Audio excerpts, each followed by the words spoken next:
we are joined now by our friend Brian Christopherson from Husker 24/7. BC, how are you this morning? I can't complain at all. How are you guys? Good, BC. Are you on the move this morning?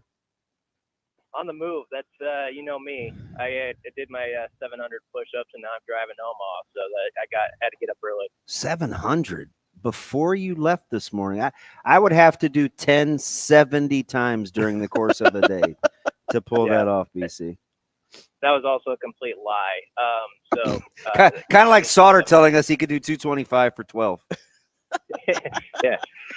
If I tried to do like one of those diamond push-ups our high school coaches used to have us do, I wouldn't collapse.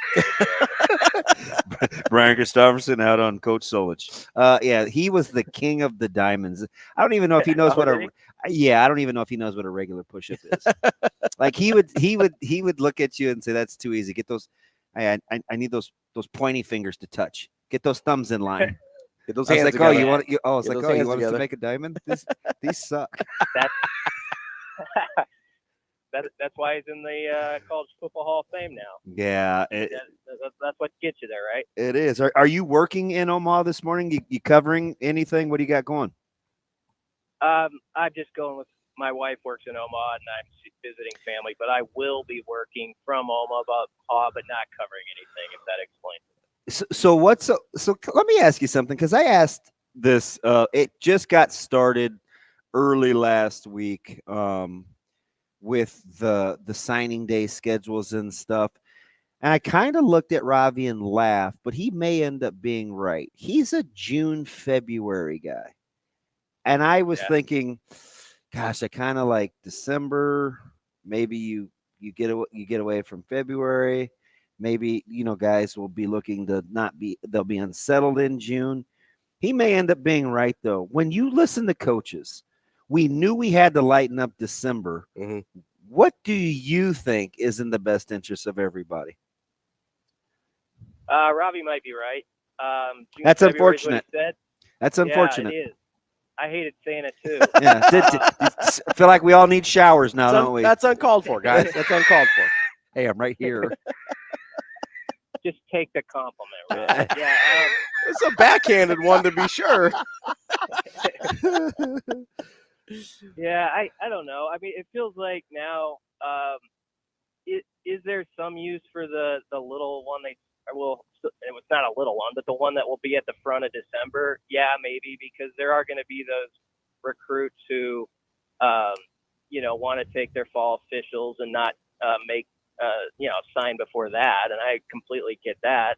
And so you'd like them to possibly be able to just end it without having people bugging them through December and January still. So I wonder if the having three of them is okay. Just because there's three of them doesn't mean every one of them has to be a monster stressful situation. But I do like the June edition. The more I've thought about it, I can definitely say I like that one, just because it feels like the calendar's been turned up enough where we have enough guys already sitting in the boat then to know exactly what they want to do. Let them have it, and sign and get it out of the way.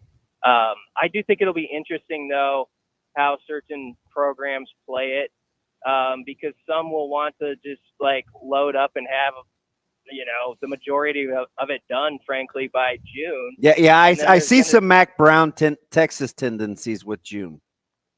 Yeah, that's what I see too, and that's a great name drop there on who you would think of with that. But then there's going to be, Matt Rhule talks about this all the time. These guys are developing all at different points. You're getting that kid who adds 25 pounds of muscle or something his senior year, and his film just pops out at you. And these guys are I think going to be the diamonds in the rough that certain programs who have the patience to leave some spots open could end up getting because everybody else is going to overplay their hand early, if you know what I mean. So that'll be an interesting sort of strategy to it, is you still got to keep in mind those we used to call them late bloomers. I don't even know if that's proper. A lot of kids just get really good their senior year, and you see what they're all about and who's really got it. So I think you have to be careful as you're doing this to not just leave yourself without any room. We're talking with Brian Christopherson, Husker 24/7. Yeah, BC, I kind of tend to agree with you and DB, and see how I said that without making any derisive comments about either of you.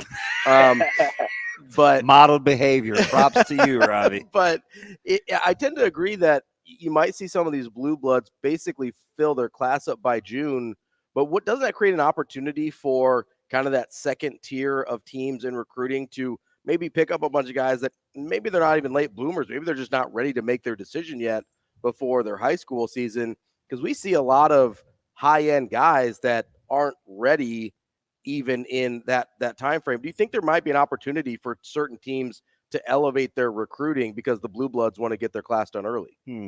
Yeah, definitely. I do think that, and I also think that's why, not to put an exact number on it, but maybe you leave like half your class open still, or you have half signed and you have a few that you feel really good about, but then there's room for like 4 or 5 guys who you're just like, we can get these guys based off senior film and what they do here in the fall and also into January and February. So I think there are programs that will take advantage of it. I also think there are prospects who can take advantage of it, because I've seen some guys, even how it's been set up, who, if they didn't sign on early signing day, maybe they weren't the biggest fish in the pond through most of their recruiting cycle, but you'd get to January and you'd start to hear a lot of people talk about them like they were Jim Brown, like, cause there were only so many guys available. So that guy would look pretty good sometimes, because we're talking about like a very smaller pond of prospects still open till February. So I think it can work both ways. I don't know. They're going to have to do some trial runs, and I don't know if they won't ever find something that makes everybody happy. You know that. So you just gotta do the best you can with it. But I do like the June edition. I guess that's where I can sit right now. It's kind of like the NFL draft quarterback process, right? Every year you kind of talk yourself into guys, even though the class might not be that good. That's kind of what you're talking about with that February period, right? Where it's like, well, these are the guys that are out there. We're going to talk ourselves into some guys. That would be the one you could convince me to move. The February one? Yeah. That I'm surprised you guys both like February, June. The problem with February, in my opinion, and BC, you can tell me if you agree or if it doesn't hurt you too much. He's in his feels right now. Can you tell, BC? Well, the problem with leaving December and not February is leaving December doesn't fix any of the issues in terms of having that be too heavy. Unless you move it up a week before playoffs start. That still doesn't help anything. So how do you know? Because you still have a crazy amount of stuff going on. No, you have then you have the dead period. You give it 3 weeks. It can work. I'm not saying it can't work. I don't know that it helps that much. Okay. Moving it up a week, I don't think helps that much. I think it does help a little bit. I don't know. It'd be hard to say until we haven't covered a team here that's been playing in a bowl game with it. So that's yeah. How would we know? That's true. Our Decembers are perfectly fine. Yeah. I do think moving it up a little bit in December is beneficial. I know some guys like James Franklin think that, who kind of went through it this last year. The February one, it's okay to just still sit there, because even this last one, it was there was a little bit of news attached to it around here. Nebraska picked up a few guys, but it also wasn't like, I think, a real stressful situation for the Husker coaching staff. They were honestly recruiting for 25 and 26 most of January. So I don't think it was the worst setup with still having that February thing just as okay, here's your last chance for the guys who haven't signed yet. But I don't know. You can make points for all of them, but I do like the June ad. Hey, so how about this, though? If we keep it local and relative to playing to your strengths, Coach Rhule has said to me on a couple of different occasions, BC, that what happened with the Rezac situation will never happen to him again. It was a year one thing because he's relying on other lists and other things. He said going forward, he will have had sophomore, freshman, junior camps where guys won't pop up, as he likes to say, on his radar. How much of what, if he's, and we take him at his word because he's going to be having these Matt Rhule camps, like if he's right, and he's getting a chance to evaluate these guys over consecutive years, will we not have to worry about some of the problems that we're just openly talking about right now in terms of how guys want to recruit? Yeah, I think he and his staff are going to have a really good read on guys like that, those prospects, because they're going to have. He wants to get those guys into their camp by like 7th and 8th graders, like where them since they've been like 13, 14 years old, and you've built this relationship, and they come to your Husker camp every year, and their family a little bit and stuff like that. I think that's what he pictures with these summer camps at Nebraska and June being. Right. The Deshaun Princes, the Caprice Keiths. Yeah. Hopefully they get a Marion Jackson back a couple times. Yeah, I mean, guys like that, right? So when he's telling you that, he's telling you more about than just like seeing them one summer at one camp or having to stopwatch in front of them one time. He's thinking about, like, I'm going to see these guys for 3 or 4 years. I'm going to have a real relationship with them. So, a little bit like you do with your own players, where you get to know a little bit of what's around them and what their background is and all that stuff. That's what can happen if you can actually get those guys to really appreciate your camp, to make them believe, the prospect believe, hey, they actually are paying attention to me. Like Donovan Jones, last year shows up to that summer camp in Nebraska. And I remember Donovan telling me, like, okay, I was thinking Wyoming coaches were going to be there, and I was really trying to get that offer. And I didn't expect, beyond that at that point. He goes in front of the Nebraska coaches, and suddenly he's a big story around here within the next week, because they actually pay attention to, like, how a guy moves and how, what his traits are at that thing. And he changed the whole course of his recruitment by going to that camp. That's a local story from Omaha, that shows that that's a real thing. There were all sorts of those last June. And so if you make prospects believe this is not just one of those camps where the 25th guy on staff, and no insult to the 25th guy on staff, but like where I'm not getting in front of the head coaches, but it's just these guys who are kind of in the background are the ones looking at me. Nebraska, I think, did a good job their first time with this staff of showing those prospects. That's not what this camp is. They get in front of the actual coaches, and we want you to keep coming back as you grow up and grow as a player, and we'll see what you're about. And then to your question and the example is that for 3 or 4 years, if they offer or don't offer, at least it's going to be based off what they feel is a very, very fair evaluation after a lot of time with the kid. And he said, because I think one of the things that was bugging him is he wanted to be able to, this is just the confidence in him, but it makes sense when I'll tell you this, he wants to be able to determine projection as well. Like, it happens as much as with projection and being accurate as much as it is building relationships. Okay, how much more room for growth is there? How develop, like he said, it just takes the guesswork out of it. Yep. And they very much trust their evaluations. I remember when he said about recruiting in Texas too on early signing day, he said a lot of schools are just quote unquote airport recruit Texas. They'll go to DFW and then drive in a 40-mile radius around there.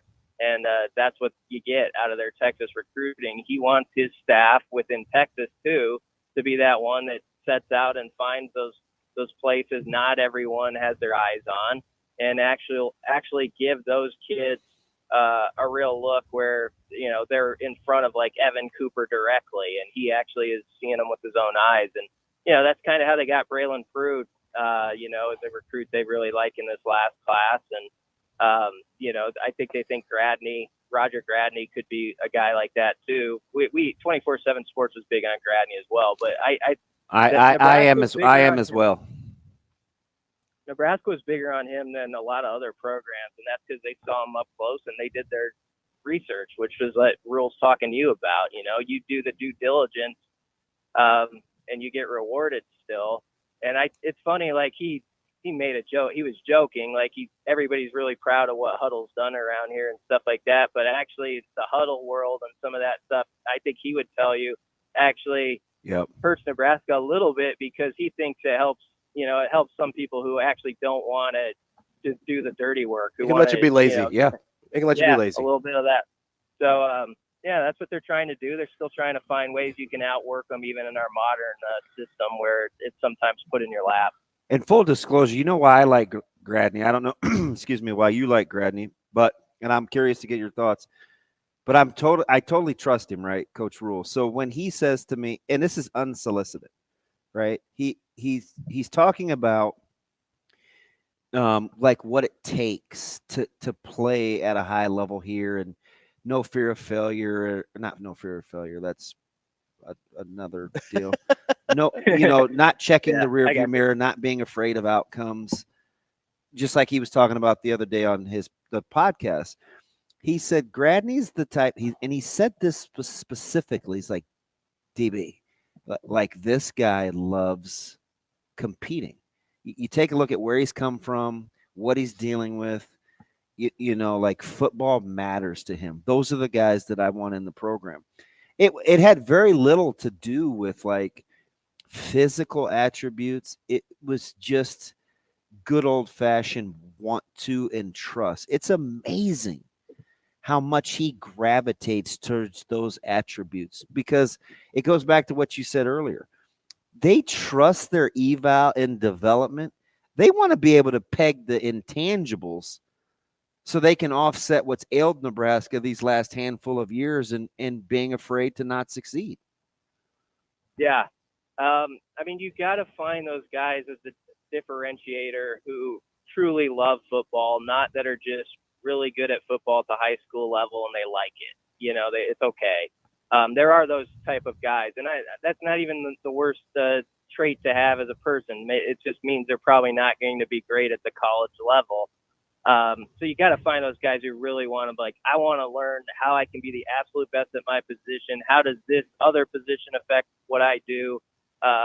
They're looking for all the tells on the other side of the ball. Those type of guys, if you can pick up on it when they're recruits, that they're wired like that, then you got something. And that's obviously what they think they have with Gradney and some of those guys. I think they really feel that with a lot of their last class, which is why 100% about it. 100%. No matter what the rankings say, which are good, but even so, they would be fine with it. We're talking with Brian Christopherson, Husker 24/7.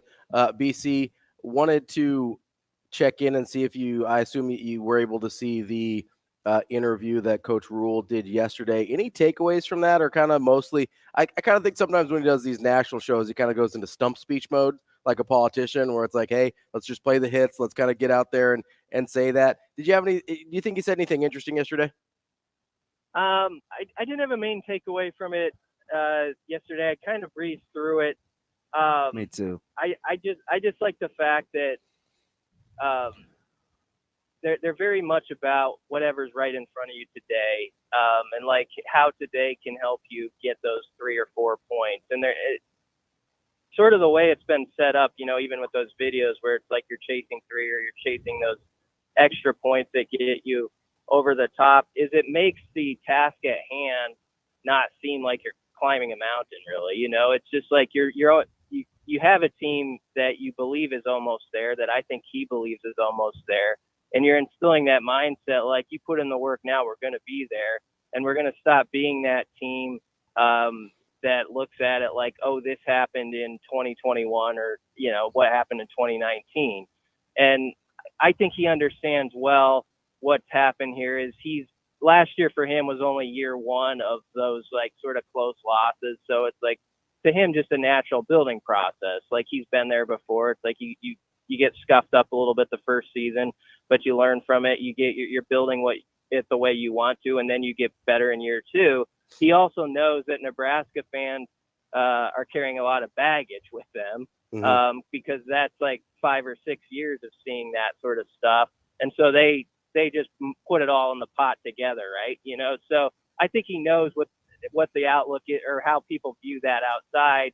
But inside the walls, he's like, guys, what we're doing, how we worked last year, and sort of the culture we set, and you understand now what the standard I have for you and what we expect, and now you realize you can push yourself even further than that.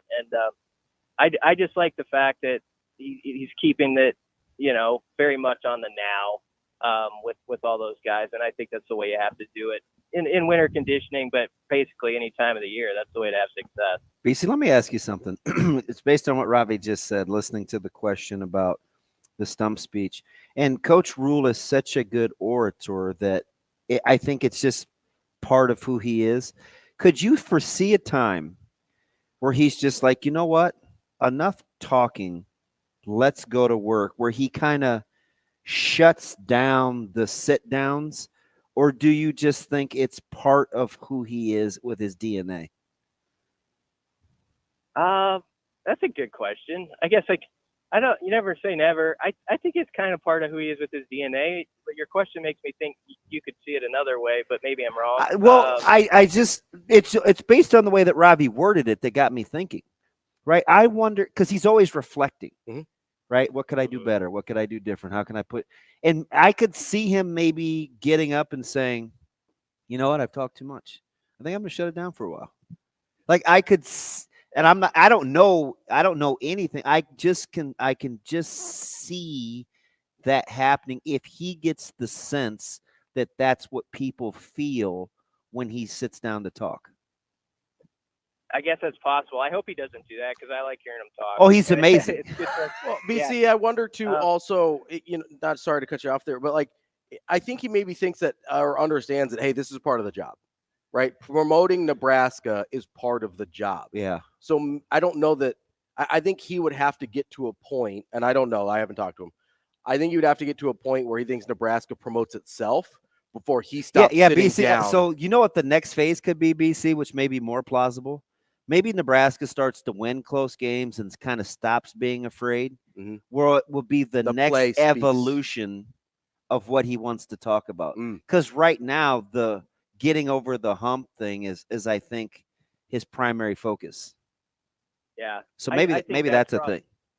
That's probably most likely. And I think if Nebraska can get where it's big time again, he's got a natural gift for conversation where he can be one of the main voices in college football. I really think he can be. Like, if it will take Nebraska like being an elite team, like, and being like a college football playoff team at some point, but he's got a way of explaining his thoughts on things and like maybe the direction certain things should go, that I think he could actually be quite influential. That is that's super accurate. He is way smart with the state of the game. That's a great call, BC.